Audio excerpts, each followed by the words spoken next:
Timeless 106.1 FM KFFB. This is Bob Connell. Thanks so much for joining us for Open Mic program. We do have Congressman French Hill with us right now. And Congressman, you are in D.C. I'm in D.C. doing my job. I came here to vote this week. Nancy Pelosi called the House back into session this week for some votes. We voted to condemn China's lording over and we believe religious intolerance and imprisonment of the Uyghur population in China. And we're also going to vote on a FISA reauthorization bill. Now, when you look at Congress, there's some rules have changed. I mean, this is since the founding fathers. To me, this is a big deal, and I don't know. I really thought this kind of went under the radar. Not many people were talking about it, and that's voting by proxy. What in the world does this mean? Nancy Pelosi crammed through the House a rule change on a partisan vote only that allows for the first time in 230 years voting on the House floor by proxy. I view that as unconstitutional, and I signed on to the case taking her to the federal court that was announced by Kevin McCarthy, the minority leader, and looking at there's no precedent for this, and it's, in my view, not constitutional and violates Article 1. So what will happen when it goes going to the Supreme Court? Is that what you're doing with it? Well, it would go to the district court here in D.C., and if, depending on what happens, it could go to the Supreme Court. I look back at previous cases, and in 1892 and in the 1960s, cases went to the court about that it requires a physical majority of members to constitute a quorum in the House.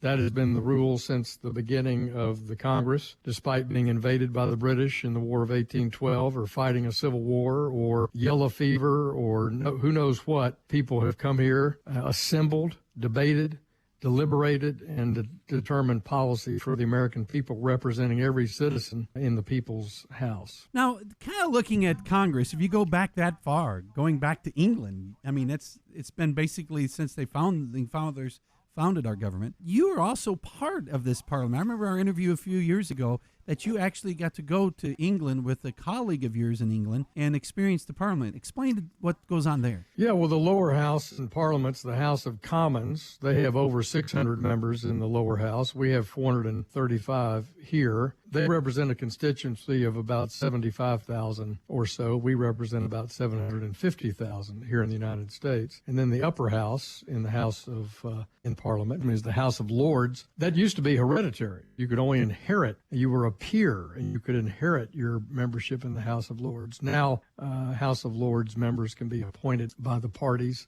and by the Queen. They serve. Once you're a peer, you're served for life. But they do have a legislative role, but it's nothing like our Senate. So the real action in the Parliament is the House of Commons. Well, that's some interesting. A little history lesson, because I know there's a lot of PBS runs a lot of like Crown or and Queen Victoria and all those shows, and they show that. And I think that's very interesting when I remember that you talked about that. Now, another big news in Arkansas is Dr. Smith leaving. You commented on that. I seen in some of the newscasts. Well, I think Nate Smith has done an outstanding job as our Secretary of Health. He's a real talent. I think he's been a great partner to our governor during the midst of this incredible pandemic. He's been a leader every day on the news, covered by the state of Arkansas. He's been there every day on television, virtually, with the governor since March 11th. But this is a great opportunity for him to take a national leadership role at the Center for Disease Control in Atlanta. And it's a great recognition of the talent we have here in Arkansas. And another big story in Arkansas is Arkansas State University announcing a strategic partnership with Arkansas 30-Day Fund with Sarah Huckabee Sanders. Big story there.